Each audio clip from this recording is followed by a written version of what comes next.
우크라이나의 동부전선 상황이 아주 급박하게 돌아가고 있습니다. 러시아군이 진격을 시작했는데 그 속도가 너무 빠르다 보니까 자칫하면 우크라이나 동부전선의 심장부가 아주 위험한 상황에 처할 수도 있거든요.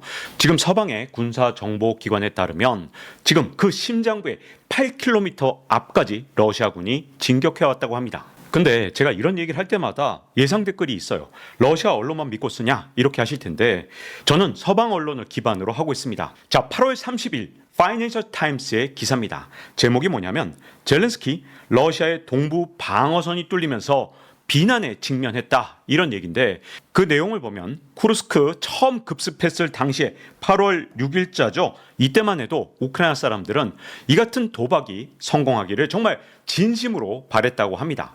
그런데 그 석 주 동안 쿠르스크에 우크라이나가 집중하는 사이에 도네츠크의 최전선이 뚫렸다는 겁니다. 자, 계속해서 기사 내용을 말씀드리면 동부전선이 뚫리고 러시아가 포크로우스크라는 굉장히 중요한 전략적 거점까지 빠르게 진격을 하니까 우크라이나의 군인들하고 국회의원, 군사 전문가들 사이에서 젤렌스키 대통령에 대한 비난 여론이 빗발치고 있다고 기사에 되어 있습니다.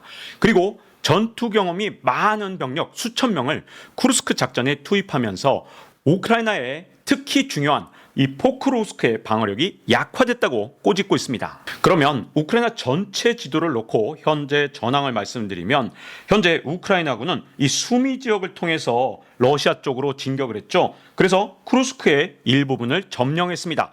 정확하게 말씀드리면 쿠르스크의 한 30분의 1 정도를 점령을 했고요. 쿠르스크 인구가 한 100만 명 되는데 그중에 한 10만 명 정도가 이 점령 지역을 피해서 피난을 간 상태입니다. 근데 이 우크라이나 측의 주장에 따르면 여기에 3만 명의 병력을 투입했다고 하는데 이 병력이야말로 정말 우크라이나에서 자랑하는 정예 병력이겠죠. 근데 이 병력이 갑자기 하늘에서 뚝 떨어진 게 아니니까 우크라이나의 동부전선에서 빼서 여기로 차출했을 가능성이 굉장히 큽니다.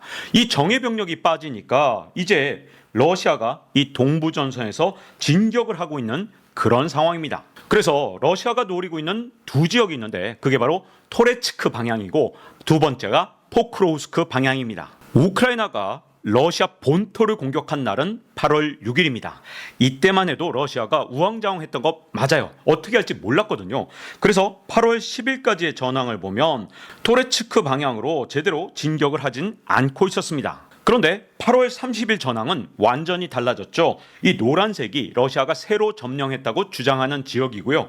이 지도 역시 러시아 지도가 아닙니다. ISW라고 미국에서 알아주는 전쟁 관련 싱크탱크입니다. 여기서 이 분홍색으로 나와 있는 부분, 러시아가 점령한 게 확인된 부분입니다. 그러니까 8월 10일까지만 해도 토레츠크까지 진격을 못했는데 지금 이 붉은색, 분홍색으로 바뀌었죠. 토레츠크의 입구까지 러시아군이 20일 사이에 진격을 해와서 지금 토레츠크가 아주 위험한 상황에 처했다는 겁니다. 토레츠크는 인구가 전쟁 전에 3만 5천 명이었던 곳인데 이게 인구가 중요한 게 아니라 토레츠크에서 이 참호로 보급 물자를 이렇게 보내주던 그런 거점 도시였거든요. 만약에 토레츠크가 점령을 당한다, 그러면 우크라이나의 참호 전체가 위험에 처할 수밖에 없습니다. 근데 토레츠크보다 훨씬 더 중요한 도시가 바로 포크로우스크인데요. 포크로우스크는 토레츠크보다 조금 아래쪽에 있는 이 도시인데 토레츠크에 비해서 훨씬 더 중요한 물류 거점이고 그리고 보급 기지입니다. 다시 한번 말씀드리지만 우크라이나군이 러시아 본토를 공격한 건 8월 6일이거든요. 근데 8월 10일 전황만 해도 러시아가 새로 점령했다는 지역, 이렇게 노란색으로 표시되죠. 자, 이 지역에서 포크로우스크까지는 상당한 거리가 떨어져 있었습니다. 그런데 8월 30일 전황을 보면 지금 러시아군이 포크로우스크 진짜 바로 앞까지 진격한 걸 확인할 수 있거든요. 자, 그래서 FT가 이 우크라이나 군사 분석 단체 프론텔리전스 인사이트를 인용해서 보도한 걸 보면 우크라이나군이 포크로우스크를 잃어버린다면 도네츠크 전 지역의 병참 기능이 위협받게 될 것이라고 전망한 게 나옵니다. 그리고 한 우크라이나 군사 분석가는 텔레그램에 이 같은 상황을 두고 완전한 방어 실패이며 이 같은 실패는 우리 우크라이나 병사들의 잘못이 아니다. 문제는 결정을 내리는 사람들에게 있다고 비판한 내용이 보도로 나오고 있습니다. 근데 상황이 얼마나 긴박한지를 알 수 있는 게 핀란드 군사 연구단체 블랙버드 그룹이 얘기를 한 건데 러시아군은 이미 포크로우스크 8km 앞까지 진군을 했다고 합니다. 그리고 우크라이나는 이에 앞서서 이 포크로우스크의 전 주민 대피령을 이미 일주일 전에 내렸습니다. 근데 우크라이나가 일반적으로 전 주민 대피령을 내릴 때는 항상 거의 방어하기가 어려울 때 이때 내리거든요. 그래서 사실 일주일 전에 이미 포크로우스크의 방어가 거의 불가능하다고 우크라이나가 판단한 것으로 추정해 볼 수 있습니다. 그리고 심지어 우크라이나군이 여기에 병력을 증강한 게 아니라 노보흐로디프카, 사실 이 포크로우스크로 가는 관문이거든요. 여기서 주요 병력을 철군시켜 버렸습니다. 자, 지도로 보시면 포크로우스크 그 중요하다는 물류 거점이 바로 여기인데, 자, 우크라이나군이 어디서 철군했냐? 여기서 철군했거든요. 지금 러시아군이 이렇게 쳐들어오고 있는데 철군까지 했다는 것은 포크로우스크를 방어하기가 매우 어렵거나 사실상 불가능한 상태가 아닌가, 이런 문제점이 있는 겁니다. 포크로우스크의 중요성은 정말 거듭 강조해도 지나치지 않는데요.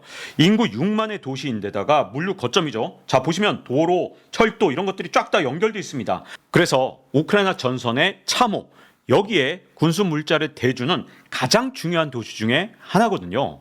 여기에 대해서 우크라이나 국방전략센터 CDS라고 하는 곳인데, 여기서는 바로 포크로우스크의 전략적 중요성에도 불구하고 방어 병력이 너무나 부족하다고 지적을 했습니다. 왜 그러냐? 당연하죠. 크루스크로 정예 병력을 빼버렸으니 갑자기 전선이 확 밀리면서 러시아군이 침공 속도를 더욱더 가속화하고 있는 겁니다.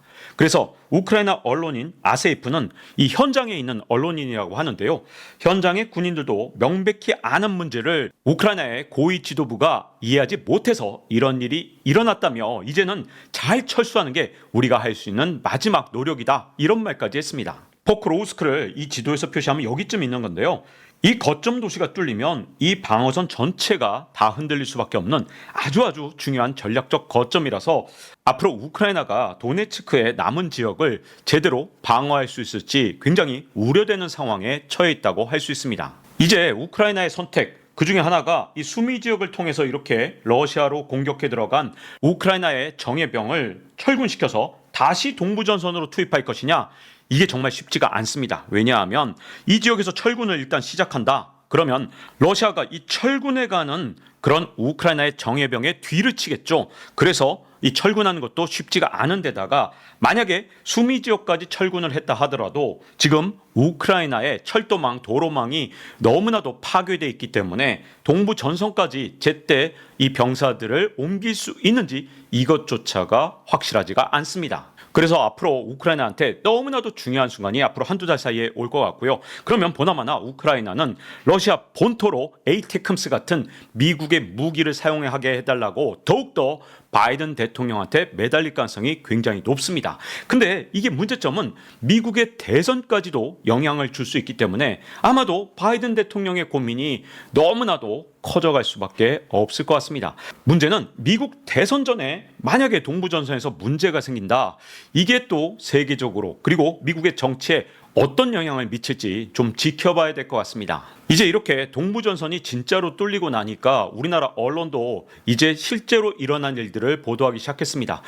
제가 정말 안타까운 건 응원하는 나라가 있다 하더라도 일단 보도나 아니면 사실 자체는 그대로 받아들이고 그 다음에 응원을 하는 게 맞는 것 같은데, 응원을 한다고 해서 정확한 전황을 전달하지 않는다. 그러면 이게 국민들에게 큰 오판을 할 수 있는 여지를 줄 수가 있거든요. 그래서 언론은 응원을 하더라도 정말 정확한 사실을 보도하는데 최선을 다해야 될 것 같습니다. 우크라이나의 전황은 이게 단순한 문제가 아니거든요. 세계 정치나 지정학에 미치는 영향이 워낙 크고 당연히 우리나라도 직간접적으로 영향을 받을 수밖에 없습니다. 박종훈의 지식한방 마칠 시간이 됐습니다. 다음 시간에 뵙겠습니다.